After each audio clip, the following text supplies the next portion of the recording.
Apparemment, ça choque les gens qu'on parle de solution finale, mais je comprends parce que c'est un mot lourd de sens, alors que ce qui se passe à Gaza, c'est assez léger. Enfin, il faut quand même garantir le droit des Israéliens à organiser un Squid Game géant avec 2 millions de personnes.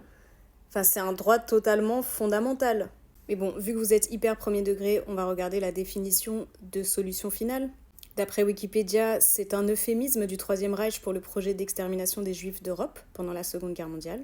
Et cette expression, elle fait partie en fait d'un langage codé spécifique qui sert aux nazis en fait à dissimuler leurs crimes, puisque jusqu'à la fin, la déportation-extermination des Juifs sera ainsi désignée par l'euphémisme de réinstallation à l'Est, évacuation, le gazage massif, ils ont appelé ça un traitement spécial. C'est-à-dire que comme l'a dit l'avocate Adila Hassim à la Cour internationale de justice, les génocides sont rarement déclarés en avance.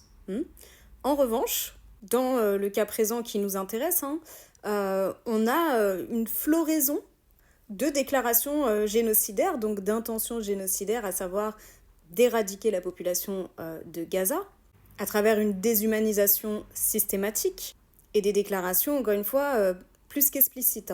De la part de très nombreux ministres, en fait. C'est pas juste les soldats sur les réseaux sociaux, sur leur TikTok, enfin, faut vraiment qu'on relise encore ces déclarations.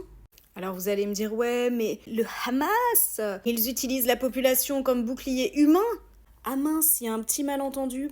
En fait, ces explications, elles fonctionnent plus du tout depuis environ 30 000 morts civiles, je dirais. Si vous doutez encore des intentions et des comportements génocidaires d'Israël, n'hésitez pas à re-regarder le replay de la plaidoirie sud-africaine à la Cour internationale de justice. Alors oui, je sais, l'ONU est antisémite et d'ailleurs il y a aussi 3 employés de l'UNRWA qui ont participé au 7 octobre, donc ça justifie de laisser mourir de faim 1 million de personnes. Bah oui, je sais pas, c'est logique, c'est raisonnable, c'est proportionnel. On est tous d'accord avec vous.